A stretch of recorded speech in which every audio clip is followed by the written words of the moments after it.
Alright guys, so today we're going to be teaching you how to do and know everything about the linear function. Now, how do you know it's linear? Because it's a line. It's a line, right? Linear, line.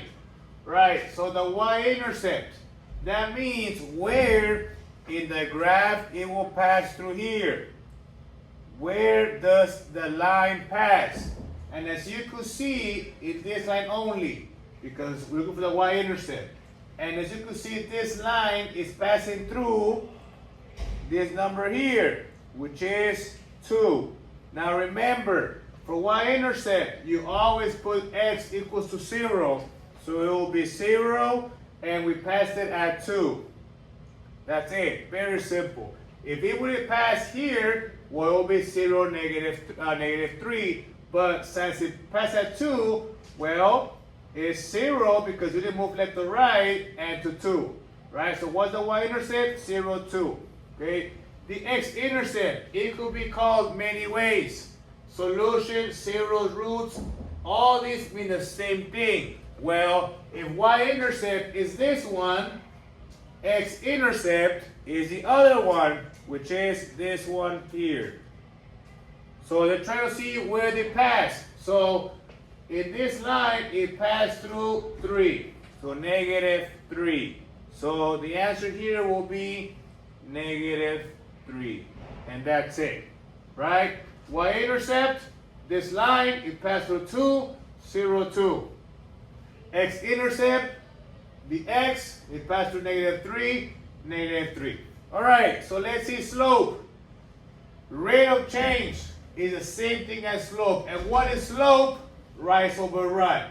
Okay, so you remember linear. We know my function is this one. It's y equals mx plus b. And we know that this right here is your slope. Because my line is going up, that means my slope is positive. So perfect. So rise over run.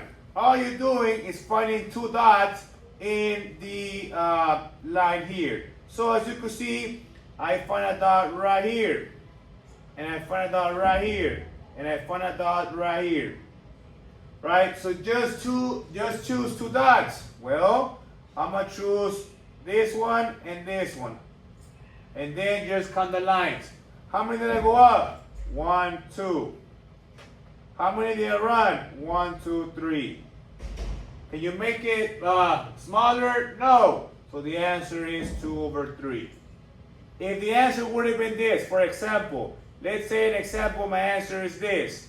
Right? Let's say it's 8 over 4. Well, I could divide it by 2. And that will be 4 over 2. I could subdivide it by 2. It will be 2 over 1. I could subdivide it and gives me 2. That's only if if you could make it smaller, try to make it as small as you can. Right? It cannot be decimals. It has to be a full number. Okay? Alright, quadratic. Very simple. The axis of symmetry is where can you cut the cake for it to be the same.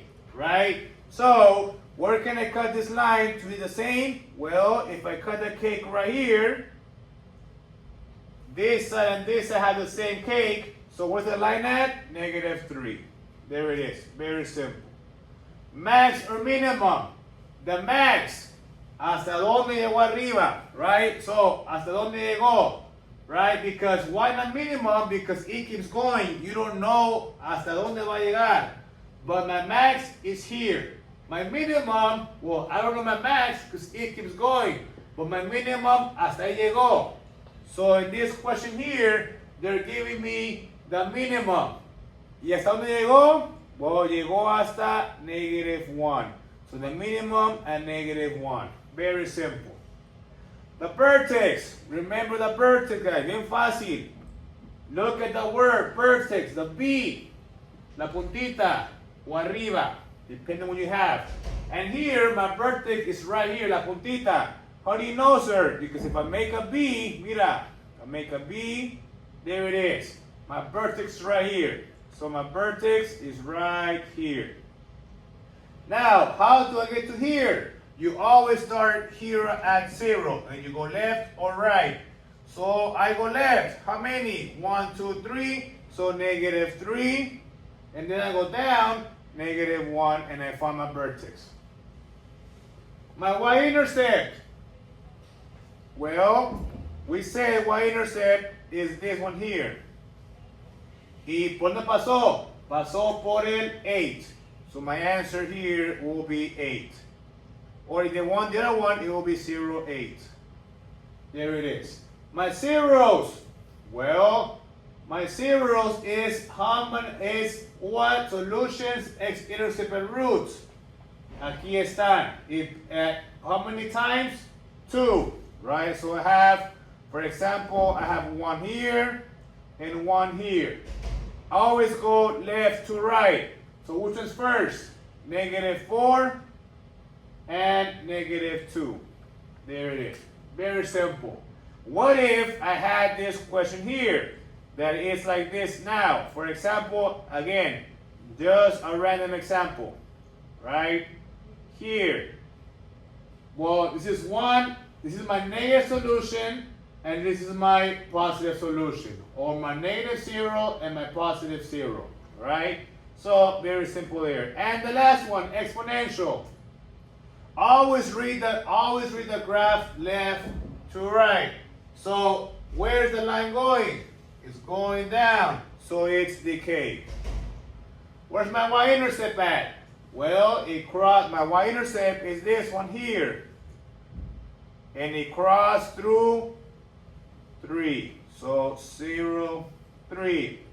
Remember when I told about asymptotes, where can you go in the toilet? See? T-O, toilet. Well, this is you. You sit down. Where is it down? Where's the toilet at? The toilet here is at 1. So my toilet is at 1. And that's how you find everything for all the 3 functions.